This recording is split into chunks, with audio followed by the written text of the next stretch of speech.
ગાંધીનગરમાં પટેલ સમાજ દ્વારા મહિલાઓ અને યુવતીઓની સુરક્ષા મુદ્દે મુખ્યમંત્રી ભૂપેન્દ્ર પટેલને રજૂઆત કરવામાં આવી હતી। ગાંધીનગર ખાતે યોજાયેલી આ મુલાકાત દરમિયાન પૂર્વ ધારાસભ્ય વલ્લભ કાકડિયા સહિત પટેલ સમાજના આગેવાનો હાજર રહ્યા હતા। રજૂઆતમાં પટેલ સમાજના આગેવાનોએ લવ જેહાદના વધતા બનાવો પ્રત્યે ગંભીર ચિંતા વ્યક્ત કરી હતી અને સમાજની મહિલાઓ તથા યુવતીઓને સુરક્ષિત રાખવા માટે સરકાર દ્વારા કડક અને અસરકારક પગલાં લેવામાં આવે તેવી માંગ કરી હતી। તેમણે જણાવ્યું હતું કે મહિલાઓની સુરક્ષા રાજ્યની મહત્વપૂર્ણ જવાબદારી છે અને આ દિશામાં સ્પષ્ટ નીતિ તથા કાર્યવાહી કરવી જરૂરી છે।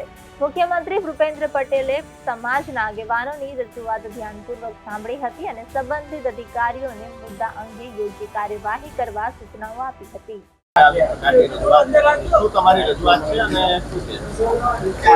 અમે રજૂઆત ગઈકાલે મુખ્યમંત્રીને પણ કરી હતી, આજે હર્ષ સંઘવીને કરી હતી કે ભાઈ જે મા બાપો ગામડામાં રહેતા હોય, દીકરીઓને શહેરમાં ભણવા મોકલે છે, શહેરમાં અમદાવાદમાં આવતા હોય, સુરત આવતા હોય કે જ્યાં ત્યાં એને કોલેજમાં એડમિશન મળે ત્યાં મોકલતા હોય છે। પછી ઘણા જે રોમિયો ફરતા હોય છે આચા ખોટા, જે ખરેખર પોતે પોતાના ધંધોય ન કરતા હોય, કાં તો માગીને ગાડી લઈને ફરતા હોય અને આ દીકરીઓને ફસાવી અને જે લગ્ન કરે છે ભગાડીને, એના અનુસંધાનમાં અમે સરકારમાં રજૂઆત કરી। ગઈકાલે મુખ્યમંત્રી ભૂપેન્દ્રભાઈને કરી છે અને આજે ગૃહમંત્રી સાહેબને અને ડેપ્યુટી સીએમને પણ રજૂઆત કરી કે ભાઈ આ મા બાપની સંમતિ લેવી જરૂરી છે।